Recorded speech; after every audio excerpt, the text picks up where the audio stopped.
What's up, Halo Forgery here with a Dominion tutorial. Here I'll just be overviewing the palette. So first off, that was a base terminal.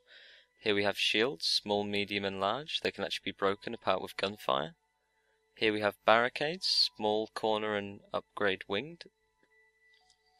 There's just some aesthetic features. There's a line, a couple of turrets and monitors.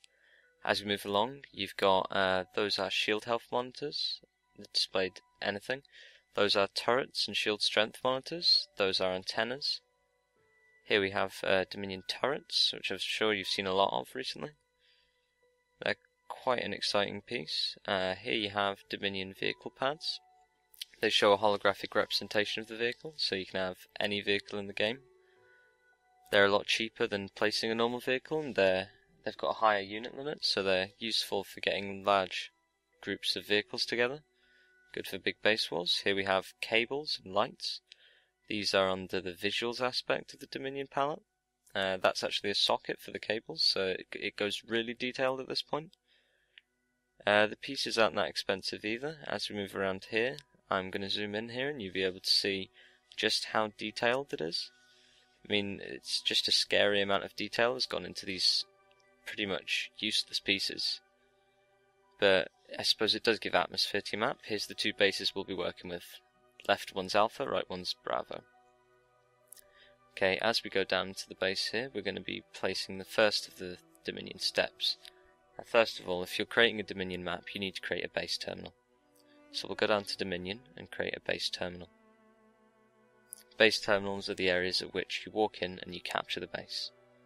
They associate all objects under one base, and there are 5 bases: Alpha, Bravo, Charlie, Delta and Echo. Okay, there's the general overview of what it looks like. It's got a small hologram on top. Okay, setting up a base. Under the Advanced Tools list, you want the spawn sequence to be between 1 and 5.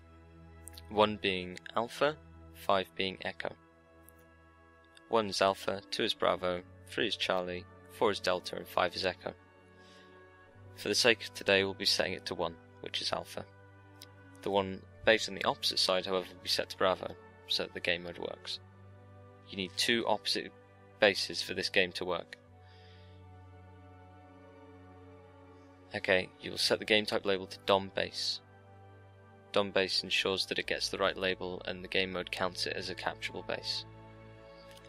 Okay, after that we'll be placing turrets. Now, when setting up a turret, you've got to make sure that its spawn sequence is associated to the base that you want it to work with, and the game type label must be DOM turret, standing for Dominion turret. At the rear of the base, we'll also be placing another one. Again, spawn sequence needs to be set to the base you want it to be associated with. So in this case, it's set to 1, which is Alpha, DOM turret, which is the game type label, so that when Alpha is captured, these turrets activate. Now I'll be showing you how to use barricades. So first of all we have corner upgrade. Barricades are actually flat barricades on the floor that extend when a base is captured. So what you want to do is you want to place it down and then set its spawn sequence to 1 and its game type label to Dominion Fortify, and that sets the barricade itself to activate when the base is captured by a team.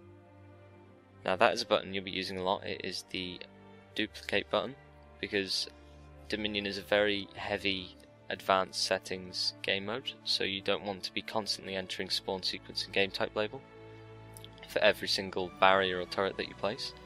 So just use the duplicate feature to duplicate the object that you want to repeat. It's a lot faster. It allows you to work on the aesthetics of your map and the gameplay. So as you can see here, I'm just repeating these barricades down. Just for the sake of demonstration, it's going to become a mini fortress. And now we're moving on, placing another corner at the side, on either side here, just to finish off the outer edge. Again, use the duplicate tool because it makes it a lot faster and it keeps the original settings. So here, again, duplicate tool, and it's just used to round off the edge. Okay. Now we'll be moving on to vehicle pads, and first of all we have the mongoose.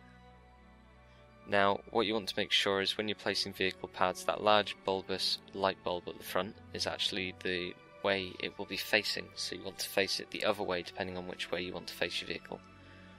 So in this case you want the vehicle to go out the larger door, so we set it for that side to be facing that way, outwards, so that the vehicle appears as going outwards on the player screen. You set it to DOM VPAD and a spawn sequence of 1. Now on to spawning. Spawning is the same as any spawning in the Halo 4 game modes. You just need initial spawns and respawns. Defenders are red, attackers are blue, as you already know, so you want to place an initial spawn, 16 per team, just in case any teams are unbalanced. And game type label needs to be Dominion. There are no spawn sequences required, as you don't associate them to a base at all. You don't need them, unless of course you want a specific spawn point to become available when a base is captured, such as a respawn point. You set it to Defender and a game type label of Dominion. Turning this to game type specific will mean that the respawn point or initial spawn will only be available in the Dominion game mode, so you can create a vast array of differences across your map based on what game mode you're playing. Okay, this is a tutorial pretty much done now. Now we're just showing how it works when you capture it. So there's Bravo being captured, there's Alpha being captured. The initial capture doesn't take long, fortifying takes a while. As you can see, the barricades build themselves up, as do the turrets. And there we go. The turrets have built themselves up, so have the barricades. And as you can see, as the vehicle comes out, the turret spots them at a very short range. It doesn't have a very long range, and it doesn't do much damage to them because it is just targeting the mongoose.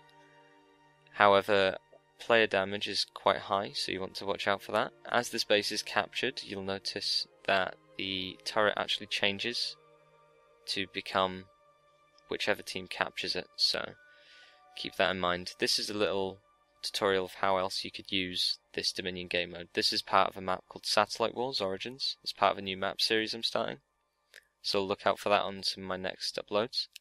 And as you can see, it's turned it into a satellite with barricades and a turret. So it's got an array of differences. You can use it in many ways. So if you like map reviews, game nights and epic machinimas, please comment, like and subscribe for more content.